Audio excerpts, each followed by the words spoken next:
Hello and welcome again to this edition of Meet the Candidates 2020 on WCMU Public Television. I'm David Nicholas this year, speaking with our guests virtually, remotely, as we are joined this time by Charlotte Demaet. She is the Republican candidate for Michigan's 95th House District. Congratulations on the win in the August primary. And in our first moment or two, can you give us a little bit of an idea, your background, and tell us about yourself and the experience you bring to the campaign? And this is my first time trying out for the state representative of Michigan. And I'm a mother of 3 adult children. I live in Saginaw all of my life, and I have a heart and soul for this state and for this city. And on the campaign trail, you as candidate obviously have had a chance to speak with a number of voters. What have they, as prospective voters, and you as a candidate for this office, kind of settled on as the top 3 issues in this campaign?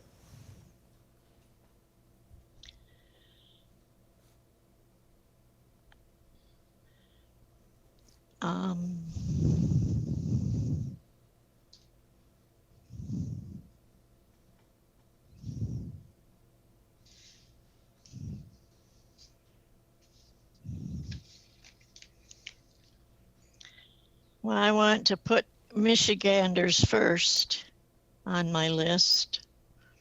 And then I'm a pro-life person, a pro-Second Amendment, and pro-military.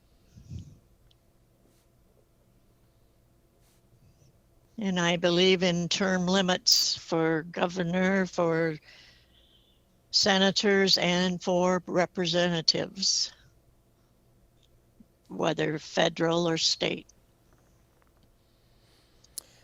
Out of these, there would be 2 items that could lead to potential policy or laws being drawn up in Lansing, and that would be not only the question of term limits, but also the question of statutes surrounding pro-life. What direct proposals would you bring to Lansing, should you be elected, to address both of those and turn those into policy? For pro-life, I believe that every life matters, especially to God. And I believe He's the only one that can take a life. And how then would you turn that into a policy to change or adjust the policies that we have on the books? What do you take opposition with that you would want to change?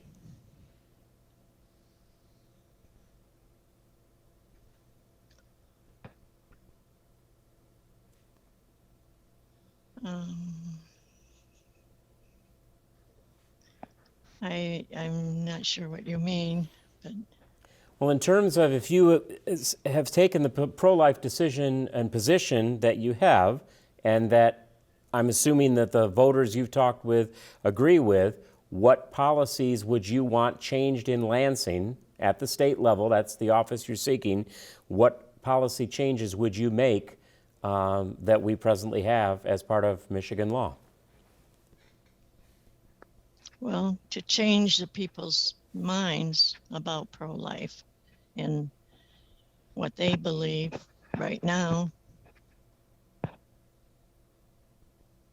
Because I'm a Christian woman, and this is my first time doing this, running for this office. Understanding that, but asking again, when it comes to working on policy, working on state law that would advance more in the direction of pro-life, how would you go about that? What proposals do you bring to Lansing, would you bring to Lansing, that would change the current policy? How would you go about changing the laws that are on the books here at the state level in whatever way possible? Well, first I would probably have to read what they already have on there and see if I agree or disagree with it. If we were to look at term limits, right now that does limit candidates at the state level to 6 years or 3 two-year terms in the state house and 2 four-year Senate terms. What would you want to, do I understand you correctly, keep that in place, change those term limits and make them less than they already are, expand them? What is your position there?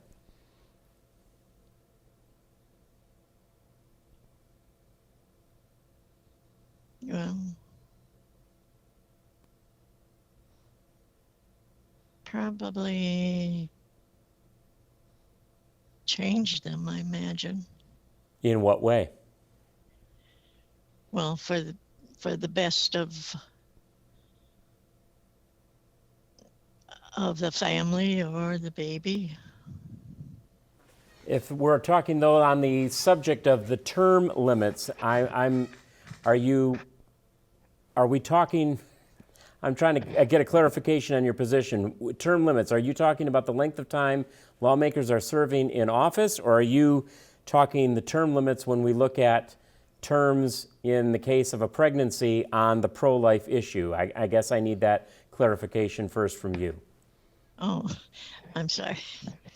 Well, a term limit would be for the candidate that's running, and I assume that for governor is 2-year terms. 2 four-year terms, correct. Are you wanting to shorten those terms then that are currently on the books, or lengthen those, or keep them the same? Oh, well, we're trying to shorten them so that they're not in office for long periods of time like they are in Washington right now. We do have term limits on the books in Michigan that does limit the governor and the state senate to 2 four-year terms, a total of 8 years, and members of the House to 3 two-year terms, or a total of 6 years. Do you believe then that they should be shortened from those term limits that we already have?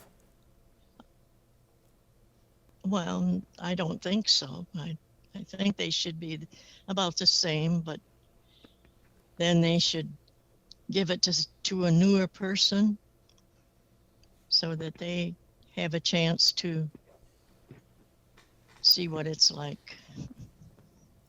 You also mentioned pro-Second Amendment and pro-military. Are there specific ideas that you have that need to be taken up in Lansing to offer any other protections when it comes to the Second Amendment of the U.S. Constitution, or supporting those serving in the military who are from the state of Michigan? What ideas do you have that would support those, or that you feel need to be changed?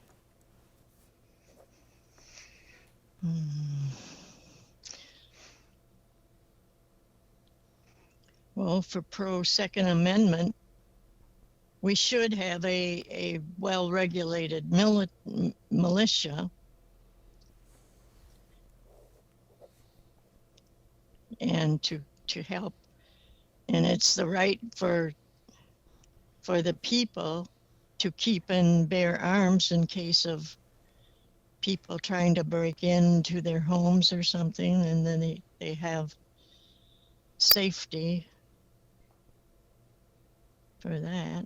Rights that citizens do presently have under the Second Amendment. If we're talking about a well-regulated militia, can you tell us further about your idea about that? We do have, obviously, the National Guard that is called up on occasion to serve not only for handling crisis here within Michigan, but also to be deployed as part of the military in places around the world. What about this militia would you want to put in place or expand? What are your ideas specifically about that?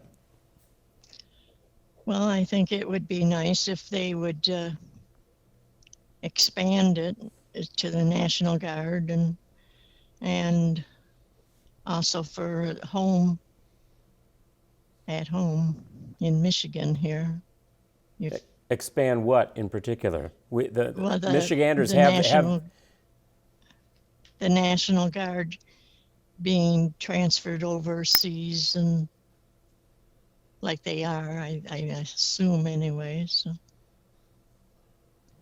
you want to see more numbers put in place at the National Guard, or a separate militia put in place? What exactly is your idea there?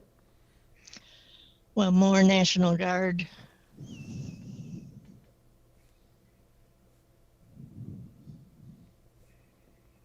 And how would you increase those numbers? It is a voluntary commitment, a voluntary enrollment and sign up for the National Guard. How would you bring about bringing those numbers or increasing those numbers? What would you want to do to have those numbers be higher than they presently are?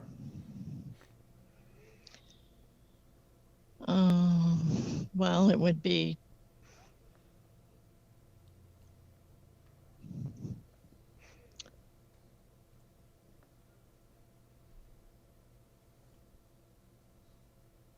it wouldn't be like they did before, like the draft.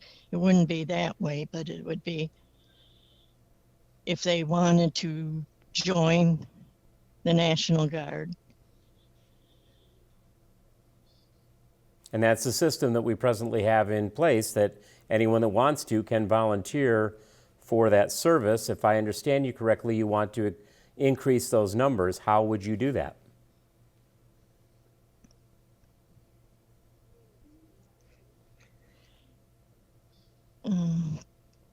Give them initiative, I imagine, some kind of initiative. Can you be a little bit more clear as to what you mean by initiative? What would you be wanting to increase that would potentially lead to more members wanting to volunteer, or more citizens rather wanting to volunteer for that service?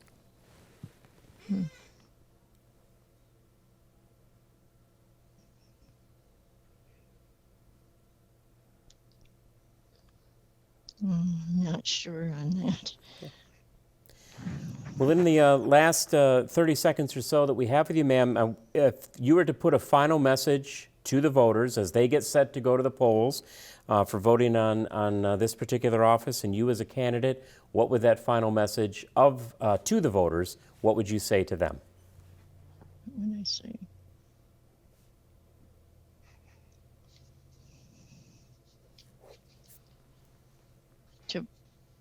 Well, I would tell them that